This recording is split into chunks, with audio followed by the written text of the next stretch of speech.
are you listening to? Straight Talk with Kim and Carolyn. So welcome to Straight Talk with Kim and Carolyn, episode 6. So we have some interesting issues that we're going to be discussing tonight, and we are going to start out with Senator Mike Kennedy, who has a really interesting genetic privacy bill, SB, is it 144 or 244? It's 144. Yeah, thanks a lot. I should remember that. But anyway, I think there are a number of issues that go beyond this that really are contained within the debate around this issue, privacy, what ought to be considered private, and what other entities, in order to engage in different types of commerce, ought to have the right to what records and what information. So, and that's always, I think that's a perennial issue is as technology develops, the privacy issue Yes. has to always kind of come alongside that. And yeah, and I think that is a really important point with that and with this issue, with this bill. And I think that Senator Kennedy, we'd love to have you tell us a little bit about what changes to existing law are contained within this bill and why you think this is important at this time, right? How is technology impacting and making this necessary right now? Yeah, thanks for having me on, Carolyn, Kim. You're both great. I know you both personally, and it's nice of you to invite me to be part of your broadcast here. Happy to join you and the people that are listening in. And so genetic privacy is already robustly protected in statute, which is great. It's that, as we all know, the industry around genetics has blossomed. The technology is extremely potent, and it's been going on for decades now. And so what my current bill does, it adds to the privacy enhancements in the form of, and this is something a lot of people haven't thought about, but our genetics are the program for how our bodies essentially develop and continue through the course of our life. And the question is if we had, as people, if we had capacity to edit our genetics, could we, as insurers, could we as employers force people to reveal the type of genetic procedures that they've had to, for example, cut out genes that would lead to mutations that could cause things like cystic fibrosis or sickle cell anemia? If somebody could have a procedure done that would modify or edit their genetics, should the insurance company, should the employer have access to that information? And my bill protects that individual so that their privacy would not be violated. They would not have to reveal that information to an employer or to an insurance company, which I think is it's a futuristic step. But for Kim and Carolyn and for the listening audiences, there's the capacity is out there to manipulate genes. There's technology called CRISPR, that's CRISPR, and it involves cutting out quote unquote bad genes and splicing in quote unquote good genes. And it's one of those things that we're not that far from that possibility, although you both and everybody can think about it. There's great ethical concerns about that. So this bill is prospective, and I think it's an important step in the right direction, even though honestly, and Kim, as a former legislator, and Carolyn doing what you do, is most of when I do the presentation, it's kind of crickets in the back of the room. Most people are like, CRISPR? What's CRISPR? You talk about, everybody's talking about DNA and RNA and stuff, but it's like, what are you talking about? So that they just like, okay, the doctor says that's fine, so it must be fine. And actually, I'll just say so far it's unanimously been received by Democrats and Republicans, because I love unifying with my colleagues across the aisle. Is the reality is privacy is really important to all of us and our citizens, and it's one of those things that enhances privacy. And at this point, we've talked to many parties, and nobody's concerned. So I think it's a good bill, and it's prospective in nature, so it's hard to generate a lot of concern, because at this point, nobody's modifying anybody's genes, but the technology exists to possibly be able to do that. Well, I have to tell you, though, as I've had various conversations on different issues with people who may not support privacy in a number of different ways, one of the consistent kind of pushbacks that I'm getting, the narrative is, well, nobody's doing it yet, so why should we be concerned, right? So I'm pleased to hear that that is not what you're getting. I think it may be because you're talking so far over their heads that they don't really understand what you're saying. I'm not trying to. I love trying to explain it. But it's one of those things that, honestly, and you both would get this, maybe the audience would, but when Kurt Bramble starts talking about taxes, it's like, okay, I know Kurt he's been digging in the weeds on that for decades now. And, I do my best to comprehend what he's talking about, but a lot of it is very technical in nature. So, I have some subjects that are similar for me. And when it comes to genetics, it's very interesting, but it is one of those things that we do need good societal protections on that sort of thing, because as we all know, employers and insurance companies have invaded our privacy on multiple levels. And it's one of those things of, what if they started mandating that for you to get insurance, you had to do certain genetic procedures? So it's good to have laws on the book before you actually need it. So, what is the limit of the scope of the bill? Because, my first thought was when I spit into a tube a couple years ago and shipped it off to Ancestry, learned I had a first cousin I never knew about, but that's somebody was busy in high school. Anyway, it doesn't cover that, right? Or could Ancestry sell data? Yeah, it's a good question, because it depends on the conditions. For example, if you spit into a tube with the intention of getting a test but not a genetic test, is it the right of, and let me give you a better example, is when I donate blood, which I strongly recommend anybody that wants to donate blood as often as possible. It's actually a really good societal good that we can give to each other by donating blood. There's a blood shortage, as you know, but what if when I donate blood, they took my blood and experimentally started analyzing my genetics? Absolutely, you can get a lot of genetic information out of that, or saliva, or a cheek swab, or any number of other tissue samples that could be taken from somebody. And they used it against my permission. I didn't grant them permission.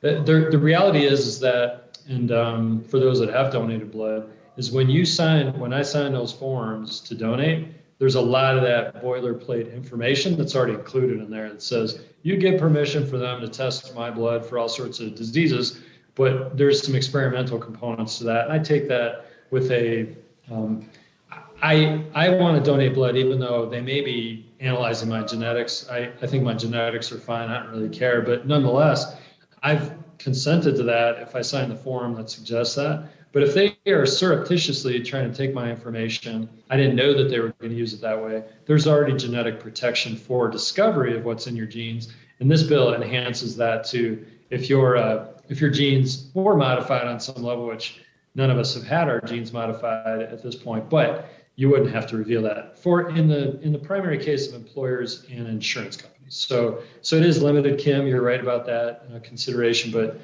it's one of those things that we already have robust genetic protections for somebody taking my information without my permission. But if you grant permission, which if you go to the hospital and you have a surgery done, there's a bunch of boilerplate information on the signatures to get in the hospital for your surgery that probably do grant the hospital a lot of rights to invasion of your privacy you may not want to grant. So you might want to read those documents very carefully. Well, and you being a doctor and a lawyer. I read those documents very carefully. I don't like boilerplate. And in those cases, I'll just say, look, I don't want to, in this case, donate blood, or I'm not going to do your procedure if you're not going to grant me the privacy protections. I'm not giving you permission to delve deeply into I just want to donate blood. I'm not trying to become a lab rat for you in your experiments. Maybe we ought to try that next time. Read the documents. We all know that. Just like you should read your bills, right? It's true. Here's the thing. I used to read all my documents, and then the internet came along.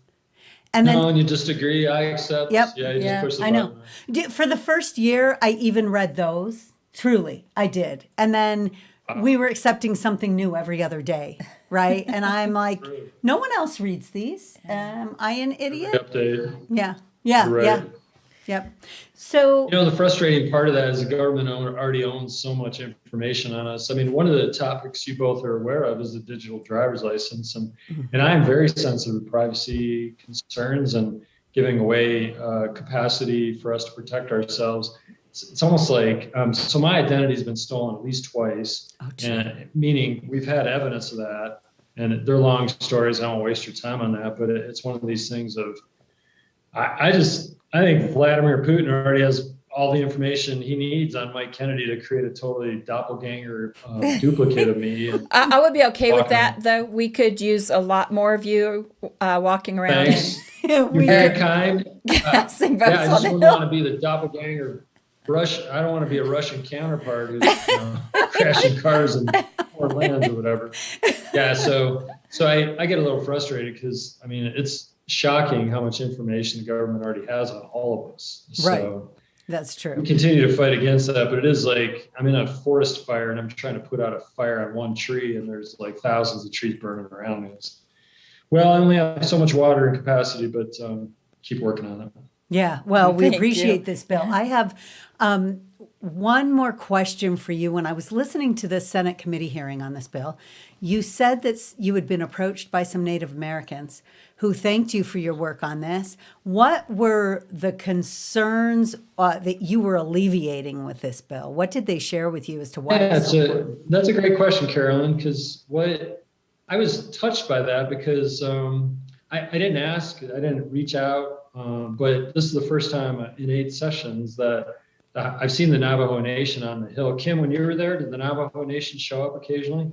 Because Yes. I'd never been approached by them, but they reached out to me and said, "We've been following your bill, and we're grateful for it because of the number of times, sadly, in the past, and our history is replete with certain populations that have been manipulated or misused and in ways that they didn't consent to. And so it's one of those things that when it comes to that, they actually keep an eye on the bill. I've asked them for follow-up because if they were going to endorse it or support it, that they send me a letter of some sort. So far, they've had a power outage, I guess, and so they haven't been able to respond to the possibility for that. But for those that are aware with the Tuskegee Institute, for example, and the terrible travesties that they've foisted on vulnerable populations is I'm very sensitive to certain populations. And in this case, this protects everybody, but certain populations may be more sensitive to this because of history of abuse in the past. So I'm happy for this bill to wrap around and protect.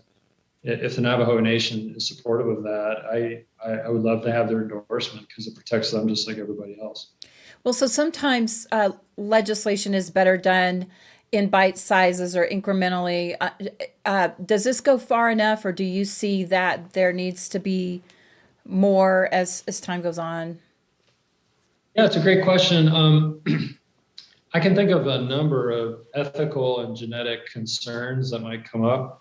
So, I mean, in fact, one of the claims in the past that was debunked was that a Chinese researcher claimed to have used this CRISPR technology to genetically modify twin babies. And he held that out, and the world actually with concern approached that claim. And so does this go far enough, Kim? It's a good question. Our technology at this point, we're not even, as far as I know, we're not even modifying humans, but we are modifying vegetables, we're modifying fruits.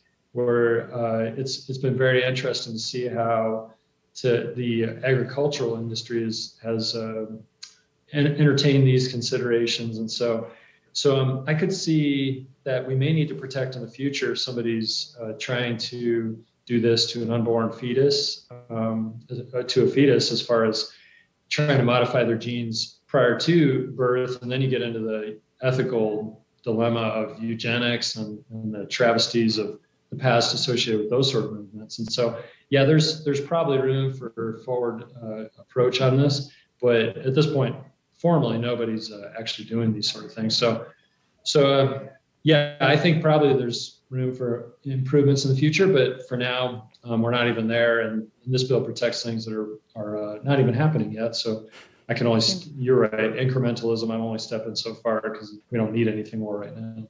Okay. Yeah. Okay, so I'm going to ask you one big overarching final question that goes beyond this bill. And that is, it seems as though the more information that is out there, the more easily it can be aggregated, the more apt different actors are to require of us extraneous information, right? Data that has nothing to do with our relationship with them, whether it be an employer, whether it be a tech company, or in some cases and in other states, not much in our state, thank goodness, a store owner or a restaurant owner where they want private information in order to engage in commerce with us. So what are your thoughts? And I will say, I feel like this is really similar to that type of thing. Medical information is medical information, whether it's genetic information or any other type, whether it's my records with my family physician. All of that seems to fall into the same kind of bucket of, that should be at my discretion to share or not. Well, and right? because we've seen that, like Right. in the last year, especially, we've seen public sentiment shift to supporting that employers or business owners do have the right. Yes. And are there circumstances where we throw all that privacy out of the window because of whatever emergency situation is happening? And so all of a sudden, that's a real concern. Right. And Dr. Kennedy, Dr. Senator Kennedy, you're one that I went to first and said, because you do wear the doctor hat and the lawyer hat and the senator hat, and wow, that's a busy life. And to say, don't these medical privacy rights already exist? Aren't they inherent? But why is it that we're disregarding them? So, I mean, I can see that potential that Carolyn's talking Right. about, because we're seeing it now. Yeah. And so I would say, there's been kind of one side or one group that says, yes, they should be able to do anything that they want. And that tends to be people on one side of the aisle, in addition to many on our side of the aisle who say, we don't want mandates, right? We don't want to tell businesses and individuals what they can do, freedom of association and, the right to engage in commerce and do whatever you want to do. But it seems like you believe, based on this bill, that there is a role in this whole thing for government, right, to protect the individual in those relationships. So give us, in closing, just a couple of your thoughts with regard to that, like the proper role of government in this context, broadly. Yeah, no, that's a great question, and I thought of a few things while you spoke. Is one, it's hard to save people that don't want to be saved. Meaning, what I've been shocked about, this started for me so I'm 53 years old now, and 9/11 was a big deal, and it's shocking what we're willing to do for safety's sake. Mm-hmm. And as we all know, the airport's changed. Anybody that experienced airplane travel prior to 9/11 and post 9/11 is the airport has become a very almost hostile environment, in the form of everybody is treated as if we're carrying shoe bombs, and we all have weapons on us on a regular basis. And particularly invasive on the privacy side, you stand in front of the airport screener, you hold up your arms, and you essentially have a photo taken of essentially your whole body through your clothing for some individual to look at. No, it's not a strip search, but it's if you were to look at those images, it's essentially a strip search. And we do that in the name of safety, and we do it voluntarily, and we do it, most of us, without any thought for the alternatives and what it means to our civil liberties. And this is what's really interesting is the left and the right can join together, because there's a lot of people on both sides that are very concerned about these violations of our civil liberties. So how do you save people that don't want to be saved? That's the first question. But the second question is, what if we're already voluntarily? I mean, that's what's shocking about social media, is we put so much data about our children and our birth dates and about who we are and what we like to do. And as you and I, we all know, they mine this data, and I've seen it myself, and I try not to use those devices any more than I have to. And still, I get targeted for Mike Kennedy specifically. I get targeted advertisements. I'm like, how do they know I'm looking for? Oh yeah, I did an internet search for those types of shoes, and now all I see on the side of my reading my media that I'm reading is a bunch of shoes that are. It's like this was totally unrelated, but somebody mined that off my computer. So for these purposes, I just think a lot of us are much more comfortable with hardly any privacy, and I'm sad about that. I mean, it's been interesting with smart homes in the form of I can open my front door with my cell phone. I'm like, yeah, so can Vladimir Putin. It's like you think, I don't want, so my crock pot, I can use my cell phone to start my crock pot, and I can check on my child. Yeah, in the you're missing bedroom, so I have out. a camera. You're missing out. Like, I don't like that. I mean, I don't want my home smart. I got too many things in my house that I'm already concerned about. And if I can get in there from a distance and find out what's going on, somebody else can hack it and do the same. So I think, Carolyn and Kim, what I'm concerned about is people, they're already voluntarily giving away these civil liberties. And as actors around the world might think is, goodness, if these people are willing to give it to me, I'll take it, and I'll take it and use it for nefarious purposes. So that's where I think awareness, thoughtfulness, and being willing to stick up for our liberties prior to even them being affronted is really an important component. This bill is a part of that, but you and I both, actually you two and I hope all the others out there listening, we're in the fight to keep things private, and I'm invested in doing my best to make sure that those that don't need our information don't have it. And so this bill is a small part of that, but there's plenty of work still to be done. Well, thank you so much. And truly, we're thrilled to have you back in the state legislature. You It's been fun. Yeah. had Thanks. been in the House, now in the Senate. We're grateful you're there. So thanks for joining us. Yeah, I never thought it'd happen that way. I did my 2018 campaign. It was like, okay, I'm out of public office. I'll just live and then this spot opened up in December of last year, and I thought, should I do it? And got a few phone calls. You should do it. And I thought, okay. And actually, it's been a real pleasure. Both of you are public servants, have been, and you still are by doing what you're doing now. And we just love it. We want to try to help make the place better. And I'm happy to keep the conversation going to make things work for everybody. Thank you so much. Thanks for your service. Thanks for this bill. Yeah, good to see you both. You too. Have a good night. Thank you. See ya. Gattaca. Yeah.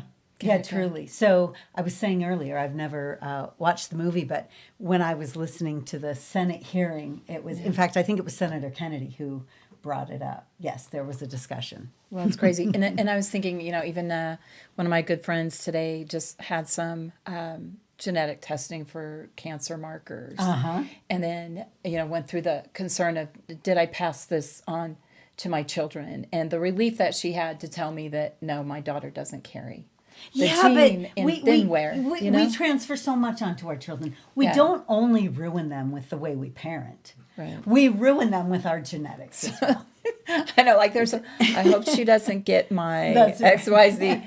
But yeah, could an insurance company change That's the right. premiums? And that's been a big fear of mine for a long time, because there was talk a number of years ago, because I think it's been quite a while that they've been able to see the markers for cancer and be able to determine if you are susceptible to breast cancer, whatever. And there was talk years ago, I remember, about employers and health insurance having access to that information and making their decisions based on that, which is scary. just, they can't make those decisions. An employer can't make those kinds of decisions based on your current health status, but to think that they could have genetic information. I mean, there are just a lot of workarounds, right? If it falls just outside of whatever category might be dealt with. So I really appreciate Senator Kennedy looking ahead on this. Too many, like I said, the response that I've gotten from some individuals on a couple of big issues is, it's not happening right now. Yeah, that's not really the point. It is beginning to happen. There are people and individuals and industries and organizations that think it should happen. Why don't we just address it before somebody's rights have been violated? Right. Right. It's crazy. we can take a moment and we're gonna Fosmu well, we always too. have to thank Fosmu, but he's going to help us with something right now. Yep, you ready? So there is a video that we are going Oh my to- gosh, like don't leave, because you're gonna crack up yes. till your stomach hurts. It is the rolling on the floor laughing, crazy. Okay. Right? So explain to me, I saw some of this earlier. Nobody can explain it. Yeah, but where is it and who is it? So my understanding is it's in a university setting. Okay. So Well, that explains everything. okay, everything, right? Let's go to it, and then let's have a discussion. Okay. I believe we should move beyond all meat. The assumption that the best protein comes from corpses is a racist belief. How do you know the animal would have picked you to feed off their corpse?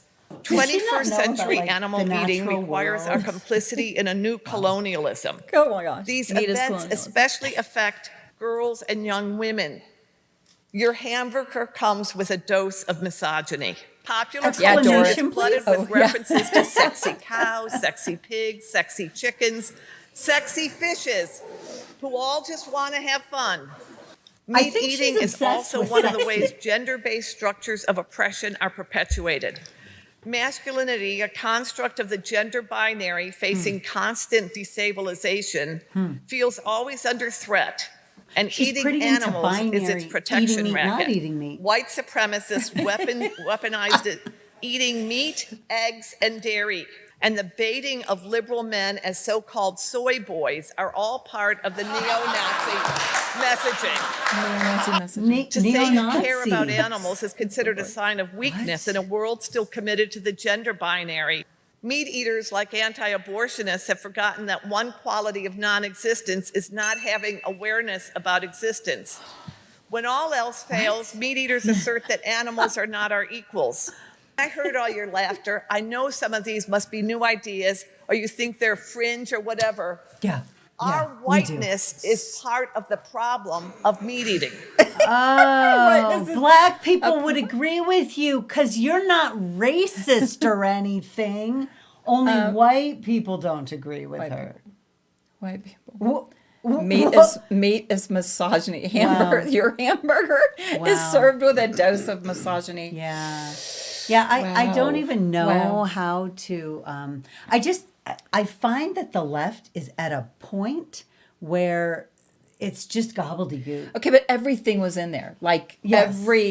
every element of modern wokeism was Yeah. in that speech, and you kind of wonder if that was satirical. This is Oxford University's debate society. Yeah, that's So- right. That's right. Which should tell you everything you need to know about the state of higher education, right? This could have come out of one of our universities in America. You Yeah. know? Yeah. So, wow. Certainly. Unbelievable. Wow. But I enjoyed my movie this evening. Yes. So, yeah, And we'll so have to be doing next some more of time that. you sit when I, have my eggs for breakfast in the morning, I'm going to try to remember my privilege and Yeah. Well, only if the they include bacon. colonialism of Yeah. And the sexiness of the animals, or the way that you envision them as sexy as your. lipstick on a pig. Yeah. Oh wait, I think that's not the same thing. Yeah, I think they would shoot that pig. Yikes. So yeah. Yikes. Okay, I don't. that's Yeah, crazy. we're going to be done right now because I don't know what else woke people would do with that pig, but we're done. So yeah, we appreciate you joining us tonight, right? Yeah, I thank think you. this was just our little fun. It's been a lot of busyness throughout the session, a lot of serious issues going on, and a little bit of light-hearted fun at the expense of an idiot is always an enjoyable if time if for me. some of this wasn't actually ingrained, it would be purely funny. Yeah. But it's almost just not funny because it's too scary. But Yeah, it's anyway. true. So Yeah. So Kim and Carolyn, Straight Talk with Kim and Carolyn. Catch us where you can catch any of your other podcasts. We're also on Facebook and YouTube. Same name. We'll see you next time.